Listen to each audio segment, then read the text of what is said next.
5 दिया गया है, identify the terms and their factors in the following expression.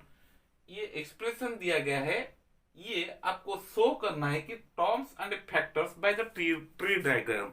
जो ट्री डायग्राम के सहारे आपको इसका फैक्टर्स एंड जो टर्म दिया गया है उसको सेपरेट करके उसका फैक्टर निकालना है। ठीक है, तो पहला वाला क्या है, x माइनस 3, यानी कि ये फैक्टर ट्री ऐसे ही होता है।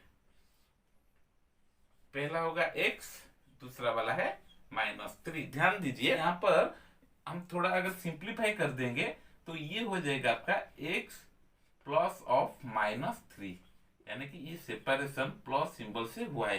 तो एक तरफ x और दूसरी तरफ क्या रहेगा, -3। ये क्लियर हो गया। अब बिट b जो दिया है इसका क्या होगा, यहाँ पर 3 टर्म दिखाई दे रहा है ना, देखिए 3 टर्म को मैंने 3 ब्रांचेस कर दिया। तो एक वाला है 1, second one is x and third one is x square. यहाँ पर तो ये सही है, ये सही है, लेकिन यहाँ पर x का जो पावर है वो होता है 2, यानी कि ये भी दोबारा फैक्टरेशन हो जाएगा। कैसे, देखिए x और ये होगा x। ठीक है, अब बढ़ते हैं इसके ओर।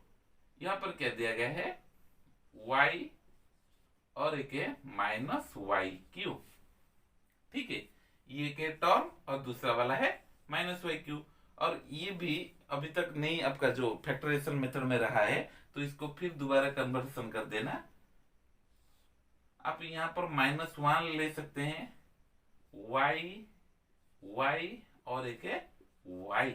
इसको थोड़ा सा सिंप्लीफाई कर दीजिए ना, -1 इंटू y3, तो -1 अलग हो गया, y3 y इंटू y हो गया ये। अब क्वेश्चन नंबर डी का जो बीट दिया गया है इसका फैक्टर ट्री क्या होगा, यहाँ पर ये हो जाएगा आपका एक तरफ 5xy² और जो दूसरा वाला दिया गया है वो हुआ है आपका 7x²y। अब इसको फैक्टराइजेशन कर दीजिए, 5x y ना, तो y 2 बार मल्टीप्लाई होगा, y 2 बार मैंने कर दिया। अब इसका कर दीजिए 7x² मतलब 2 बार x y। ये रहेगा आपका जो डी का फैक्टर ट्री। अब इसका देखिए, इधर 3 टर्म है तो 3 ब्रांचेस होगा, 1 2 3। एक रहेगा -ab, दूसरा होगा 2b² एंड थर्ड वन होगा -3a²। ठीक है, अब ये अभी तक फैक्टरेशन नहीं हुआ, तो प्रोडक्ट केस में आपको रखना है कैसे, -1, क्योंकि अभी मैंने बोला था -ab को और भी थोड़ा सिंप्लीफाई कर दीजिए, -1 इंटू ab, तो -1 को अलग में कर दिया, उसके बाद a, उसके बाद b।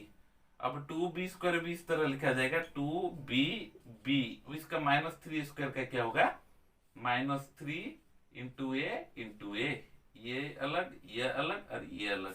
चलते हैं क्वेश्चन नंबर जो 2 का जो डबल आई वो क्या दिया है, अब देखेंगे। वहां पे क्या दिया है कि क्वेश्चन नंबर 2 का जो बीट दिया गया है वो एक्सप्रेशन दिया गया है। यही एक्सप्रेशन से आपको क्या निकलना है, यही एक्सप्रेशन से आपको टर्म्स निकलना है और उसका फैक्टर क्या होगा वो भी आपको लिखना है। तो टर्म्स एंड फैक्टर्स के बारे में मैंने पिछले वीडियो में जो अलजेब्रिक एक्सप्रेशन, जो फंडामेंटल और बेसिक्स ऑफ अलजेब्रिक एक्सप्रेशन, ये मैंने बोल दिया था। तो इसमें से क्या दिया है कि एक्सप्रेशन दिया है आपको, वो एक्सप्रेशन से टर्म्स निकलना है और जो टर्म मिल रहा है उसका फैक्टर क्या होगा वो भी निकलना है। Terms are separated by plus symbol, बस यही काफी है। ये डेफिनेशन मेरा काम पे जरूर आएगा। तो यहाँ पर देखिए जो एक्सप्रेशन दिया है, एक एक्सप्रेशन है -4x + 5, तो इसमें से आपको ये नजर आता है, ये भी नजर आता है, यानी कि यहाँ पर 2 टर्म दे दिया है, तो ये प्लस सिंबल देकर इसको और इसको अलग कर दिया। ठीक है, तो यहाँ पर कितने टर्म आपको मिलेगा, 2 टर्म, एक है -4x और दूसरा वाला है 5। अभी काम खत्म नहीं हुआ, तो इसका फैक्टर आप निकालिए। इसका फैक्टर मैं इधर आरो मार्क देकर लिख देता हूं। -4x का फैक्टर क्या होगा, एक है -4, दूसरा वाला है x, और 5 का निकालना है, 5 का तो वही 5 रहेगा। ठीक है,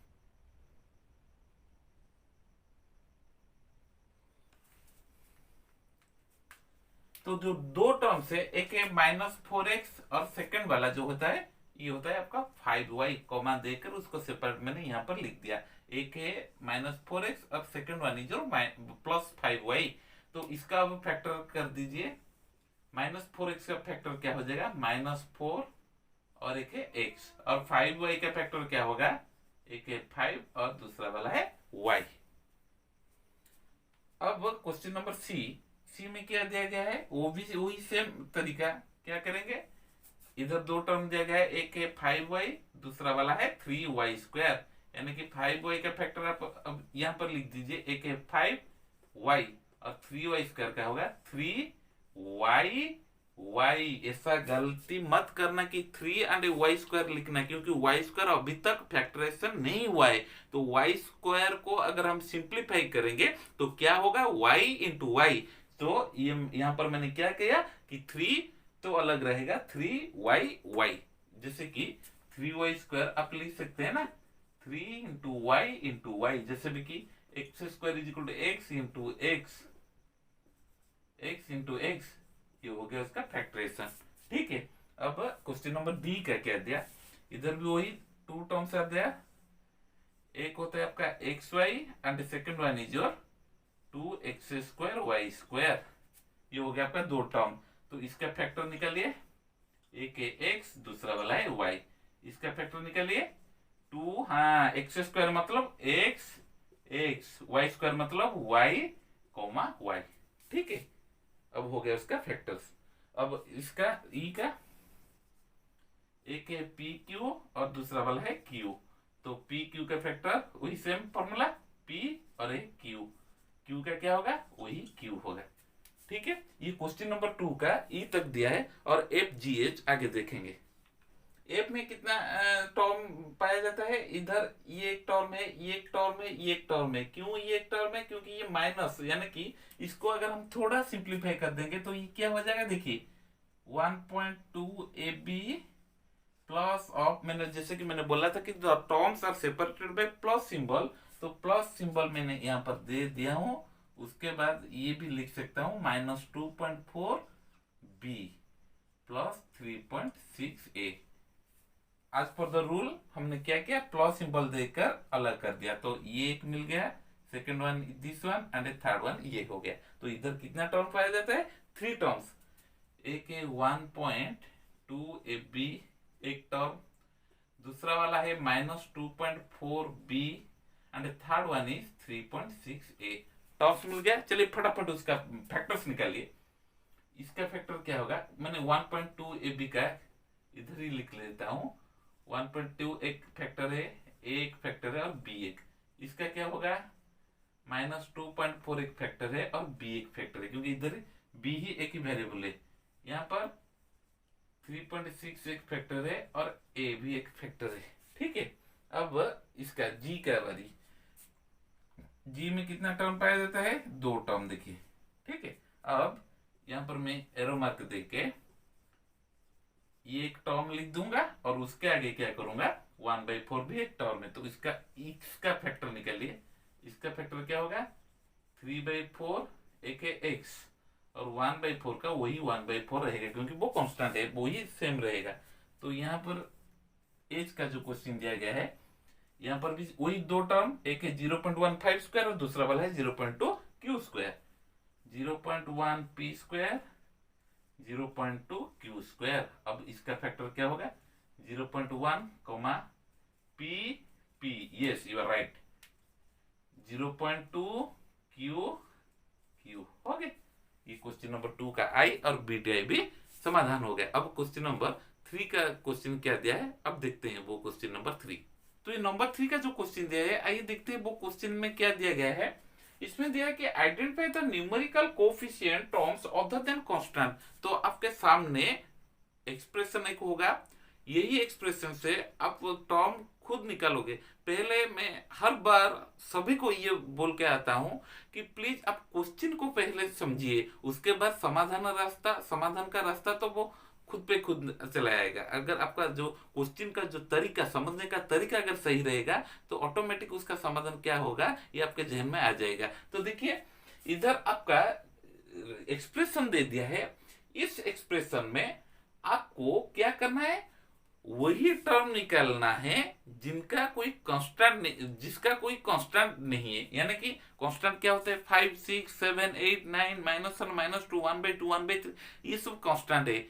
तो ये एक्सप्रेशन में आपको क्या करना है कि कांस्टेंट को छोड़ के बाकी टर्म निकालना है और जो टर्म का न्यूमेरिकल कोएफिशिएंट आपको लिखना है। ठीक है, ये एक्सप्रेशन में जिस एक्सप्रेशन में आपका कांस्टेंट वो कांस्टेंट नहीं रहेगा तो उसके आगे क्या करोगे, वो जो टर्म होता है वो टर्म निकालना है और उसके आगे क्या करना है, आपको उसका न्यूमेरिकल कोएफिशिएंट लिखना है और कुछ नहीं है। तो देखिए, तो इसमें से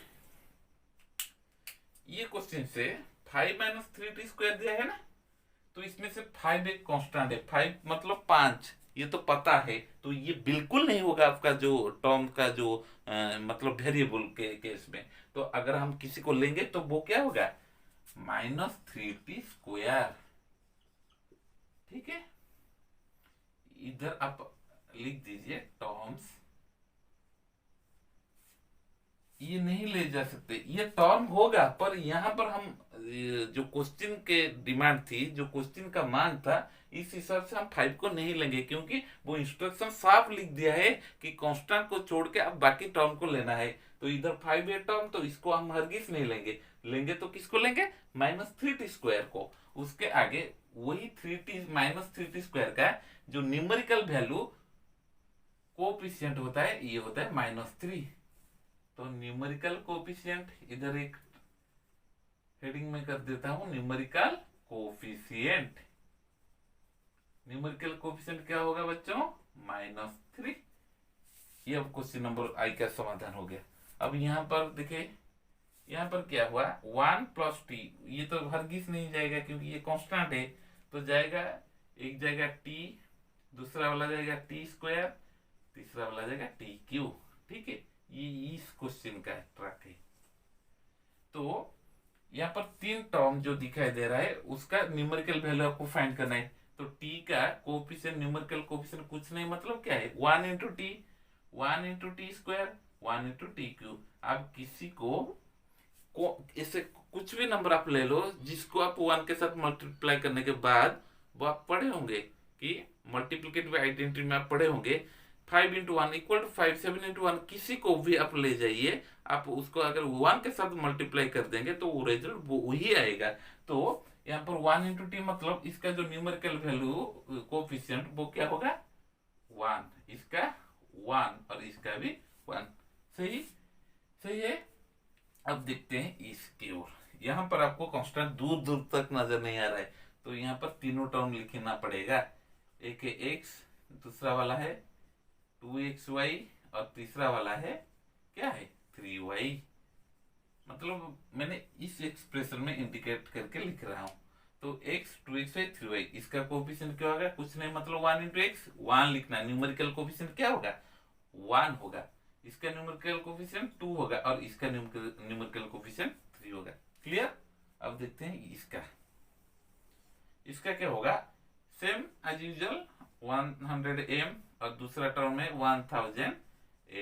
तो इसका न्यूमेरिकल कोएफिशिएंट होगा 100, देखिए 100, और इसका न्यूमेरिकल कोएफिशिएंट होगा 1000। ठीक है, और इसका देखेंगे यहाँ पर कितना टर्म पाया जाता है, 2 टर्म, एक है -p² q², दूसरा वाला है 7pq। तो इधर आपको क्या लिखना है, थोड़ा सा सिंप्लीफाई मैं इधर कर देता हूं, -p² q² मतलब -1 × p² × q²। तो ये दोनों का जो कोएफिशिएंट रहता है वो होता है आपका -1। तो मैं यहाँ पर क्या लिखूंगा, -1, और इसका जो न्यूमेरिकल कोएफिशिएंट वो क्या होगा, 7। अब बी जो क्वेश्चन नंबर 3 का बी तक है और आगे उसका भी बीट है, चलिए देखते हैं। इधर भी वही 2 टर्म है, 1.2a एक टर्म है और दूसरा वाला है 0.8b। तो ए का जो न्यूमेरिकल कोफिशिएंट है वो होता है आपका 1.2 और इसका बी का जो होता है वो होता है आपका 0.8।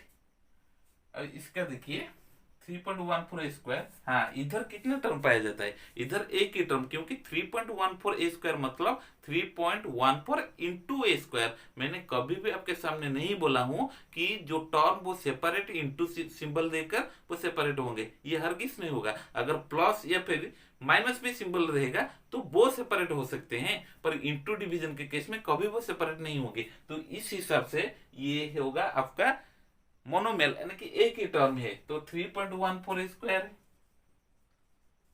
ये रहेगा आपका टर्म, और उसके आगे उसका न्यूमेरिकल कोफिशिएंट लिखना है, क्या होगा 3.14। और इधर देखिए एल प्लस बी, ये सेपरेट हो गया है, एल और बी एक टर्म है, बी एक टर्म है। एल का न्यूमेरिकल कोफिशिएंट मतलब हाँ यस 1, क्योंकि L equal to 1 into L, B equal to 1 into B, तो बी का भी न्यूमेरिकल कोफिशिएंट क्या होगा 1। इधर देखिए ये भी एक टर्म है, ये भी एक टर्म है, यानी कि टू टर्म्स आर देयर। तो एक है 0.1 वाई, दूसरा वाला है 0.01 वाई स्क्वायर। ठीक है, अब y को छोड़ के जो बाकी न्यूमेरिकल कोफिशिएंट आपको लिखना है, तो ये हो जाएगा 0.1, ये हो जाएगा आपका 0.01। This is the solution of question number 3 bit 2 का। तो ये वीडियो में मैंने आज क्या किया कि 12.1 का 1 से लेकर 3 तक मैंने समाधान किया। बहुत जल्दी उसका भी अगला पार्ट लेकर आऊंगा जो कि बाकी इस एक्सरसाइज से लिंक रखता है, यानी कि जो जुड़ा हुआ है इसका नंबर, वो आगे बहुत जल्दी मैं आपके सामने लाऊंगा। तब तक के लिए मुझे विदा दीजिए। अगर मेरा वीडियो आपको अच्छा लग रहा है तो प्लीज आप शेयर और सब्सक्राइब करना मत भूलिएगा। तब तक के लिए मुझे विदा दीजिए। Take care of your health students, good bye.